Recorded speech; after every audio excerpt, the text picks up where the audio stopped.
প্রিয় দর্শক, মাত্র 12 রানের জন্য 1.5 কোটি টাকা খোয়ালো রংপুর রাইডার্স।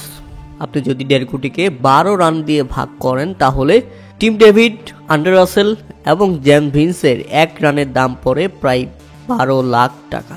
1 রানের দাম 12 লাখ টাকা। আপনি আন্দাজ করতে পেরেছেন? মানে রংপুর রাইডার্সকে রীতিমতো পথে পথে করে দিয়েছে এই 3 বিদেশি ক্রিকেটার। তারা মূলত খেলছিল IL T20, কিন্তু সেখান থেকে বিজনেস ক্লাসের টিকিট কেটে দিয়ে 3 তারিখ সকালে উড়িয়ে এনেছিল রংপুর রাইডার্স। লক্ষ্য ছিল একটাই, এলিমিনেটর ম্যাচে রংপুর রাইডার্সকে জয় তুলে দিতে হবে। কিন্তু কিসের মধ্যে কি? জেমস ভিন্স করলেন 7 বলে 1, টিম ডেভিড করলেন 9 বলে 7 এবং আন্ডার রাসেল করলেন 9 বলে 4 রান। সব মিলিয়ে তারা করেছে 25 বলে 12 রান।